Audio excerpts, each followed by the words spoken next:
ವೀಕ್ಷಕರೇ ನೋಡಿ, ಇವತ್ತು ನಾವು ಅದೇ ತಮಿಳುನಾಡಿಗೆ ಸೇರಿದಂಥ ಈರೋಡು ಪ್ರಾಂತ್ಯದಲ್ಲಿ ಇದ್ದೀವಿ. ನಾವು ಹಸು ಸಾಕಾಣಿಕೆ ಇಲ್ಲಿ ಬಂದು ನಾನಾ ರೀತಿಯಾದಂಥ ಹಸುಗಳನ್ನ ಇಲ್ಲಿ ಮಾರಾಟವಾಗುತ್ತೆ. FH ಆಗಿರ್ಬೋದು, ಗಿರಿ ಆಗಿರ್ಬೋದು, ಇನ್ನೂ ಹಲವಾರು ರೀತಿಯಾದಂಥ ಇರುತ್ತೆ. ಸೊ ಇಲ್ಲಿ ನಮ್ಮ ಕರ್ನಾಟಕ ದೇಶದಲ್ಲಿ ಕೆಲವೊಂದು ಪ್ರದೇಶದಲ್ಲಿ ಜಾಸ್ತಿ ಬಿಸಿಲಿರುವಂಥದ್ದಾಗಿರುತ್ತೆ.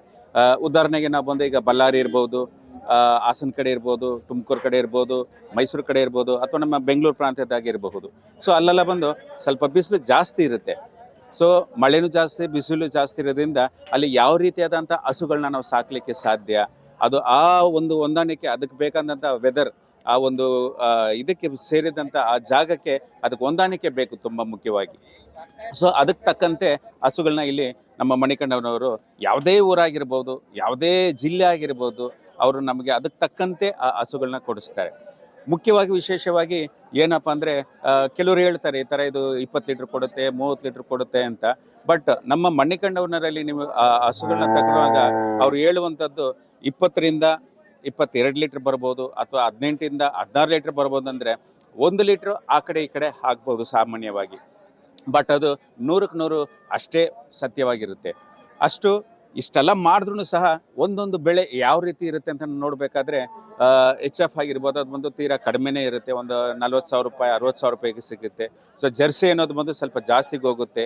ಇನ್ನು ಬೇರೆ ರೀತಿಯಾದಂಥ ಒಂದೊಂದು ಕಸು ಆರೋಗ್ಯಗಳು ಬಂದು ಒಂದೊಂದು ರೀತಿಯಾದಂಥ ಬೆಳವಣಿಗೆಗೆ ತಕ್ಕಂತೆ ಸಾಕ್ತಾ ಇರ್ತಾರೆ.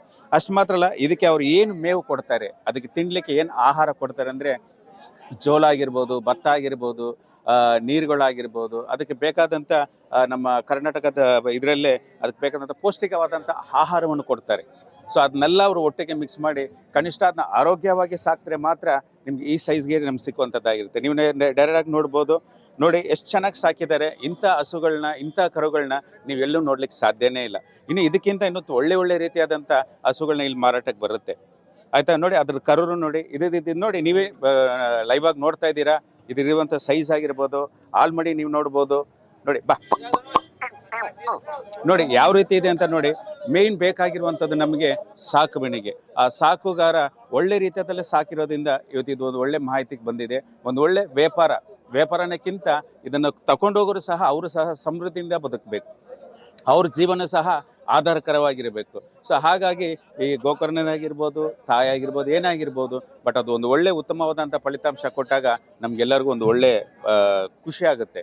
ಸೊ ಈ ರೀತಿಯಾದ ಬೇಕಂತ ಹಸುಗಳನ್ನ ನೀವು ಖರೀದಿಸಬೇಕಂದ್ರೆ ನಮ್ಮ ಯೂಟ್ಯೂಬ್ ಚಾನಲ್ನ ಸಬ್ಸ್ಕ್ರೈಬ್ ಮಾಡಿ, ಫಾಲೋ ಅಪ್ ಮಾಡಿ. ನಿಮ್ಗೆ ಏನೇ ಮಾಹಿತಿ ಬೇಕಂದರೆ ಕಮೆಂಟ್ ಬಾಕ್ಸಲ್ಲಿ ಕಮೆಂಟ್ ಮಾಡಿ. ನಮಗೆ ಅದು ವಿಶೇಷವಾಗಿ ನಿಮಗೆ ಅದಕ್ಕೆ ಬೇಕಾದಂಥ ಉತ್ತಮವಾದಂಥ ಉತ್ತರವನ್ನು ನಾವು ಕೊಡುವಂಥರಾಗಿರ್ತಾರೆ. ಏನಪ್ಪ ಅಂದರೆ, ಇಲ್ಲಿ ನಮ್ಮಲ್ಲಿ ನೀವು ಬಂದು ಹಸುಗಳನ್ನ ಖರೀದಿ ಮಾಡಿದಾಗ ನಿಮಗೆ ಒಂದು ಚಿಕ್ಕ ಸಮಸ್ಯೆ ಉಂಟಾಗ್ಬೋದು. ನಾವಿದು ಯಾವ ರೀತಿಯಾಗಿ ತಗೊಂಡು ನಮ್ಮ ಊರಿಗೆ ಹೋಗ್ಬೋದು, ಯಾವ ರೀತಿಯಾಗಿ ಟ್ರಾನ್ಸ್ಪೋರ್ಟ್ ಚಾರ್ಜಸ್ ಆಗುತ್ತೆ, ಎಷ್ಟು ಬೆಳೆ ಆಗುತ್ತೆ, ಎಷ್ಟು ಕಿಲೋಮೀಟ್ರ್ ಆಗುತ್ತೆ ಅಂತ ನಿಮಗೆ ಅದ್ರ ಬಗ್ಗೆ ನೀವು ಗೊಂದಲನೇ ಬೇಕಾಗಿಲ್ಲ. ಸೊ ಸಿಂಪಲ್ಲಾಗಿ ಅದನ್ನು ಸಹ ನಾವೇ ಮಾಡಿಕೊಡ್ತೀವಿ ನಿಮಗೆ. ನಮ್ಮದೇ ಸ್ವಂತ ವಾಹನ ಇದೆ, ಅದರಲ್ಲಿ ನಾವೇ ಹಸುಗಳಾಗ್ಬೋದು, ಎತ್ತುಗಳಾಗ್ಬೋದು, ಮರಿಗಳಾಗ್ಬೋದು, ನಾವೇ ಅದನ್ನು ಕಟ್ಟಿ ನಿಮ್ಮ ಮನೆ ಬಾಗಿಲಿಗೆ ಇಳಿಸುವಂಥದ್ದು ಜವಾಬ್ದಾರಿ ನಮ್ಮದಾಗಿರುತ್ತೆ ಪ್ರಿಯರೇ. ಇದಕ್ಕೆ ನೀವು ಏನು ಜಾಸ್ತಿ ಶುಂಕ ಕಟ್ಟಬೇಕಾಗಿಲ್ಲ. ಬರೀ ಕಿಲೋಮೀಟ್ರಿಗೆ ಬರೀ 16 ರೂಪಾಯಿ ಮಾತ್ರ ನಾವು ತಗೊಳ್ತೀವಿ. ಕಿಲೋಮೀಟ್ರಿಗೆ ಬರೀ 16 ರೂಪಾಯಿಗಳು ಮಾತ್ರ ನಾವು ಚಾರ್ಜಸ್ ಮಾಡ್ತೀವಿ. ಸೊ ನಿಮ್ಮ ಮನೆ ಬಾಗಿಲಿಗೆ ನಾವೇ ಖುದ್ದಾಗಿ ಬಂದು ಹಸುಗಳನ್ನ ನಿಮ್ಮ ಬಾಗಿಲಲ್ಲಿ ಇಳಿಸಿ ನಾವು ಹೊರಡಿರುವಂಥದ್ದಾಗಿರ್ತೀವಿ. ಸೊ ಈ ಸ್ಥಿತಿ ನಿಮಗೆಲ್ಲರಿಗೂ ಒಳ್ಳೆಯದಾಗುತ್ತೆ ಅಂತ ನಾವು ಬಯಸ್ತೀವಿ. ಒಳ್ಳೆಯದಾಗಲಿ. ಇಲ್ಲಿವರೆಗೂ ನೀವು ನೋಡಿದಂಥ ಎಲ್ಲ ವೀಡಿಯೋಸ್ಗಳಿಗೂ ನಾವು ಹೃದಯಪೂರ್ವಕವಾಗಿ ಧನ್ಯವಾದಗಳನ್ನು ಹೇಳಲು ಇಷ್ಟಪಡ್ತಾ ಇದ್ದೀವಿ. ಸೊ ಇನ್ನು ಮುಂಬರುವ ದಿನಗಳಲ್ಲಿ ಇನ್ನೂ ಒಳ್ಳೆ ವೀಡಿಯೋಸ್ಗಳನ್ನ ನಿಮ್ಗೆ ಅಪ್ಡೇಟ್ ಮಾಡಬೇಕಂತ ತುಂಬ ಆಸಕ್ತಿಯಿಂದ ಇದ್ದೀವಿ. ಕಾಯ್ತಾ ಇರ್ರಿ. ನಾವು ಅತಿ ಶೀಘ್ರದಲ್ಲೇ ನಿಮ್ಮ ಹೃದಯಗಳಿಗೆ ನಾವು ಬರುವಂಥರಾಗಿರ್ತೀವಿ. ಧನ್ಯವಾದಗಳು.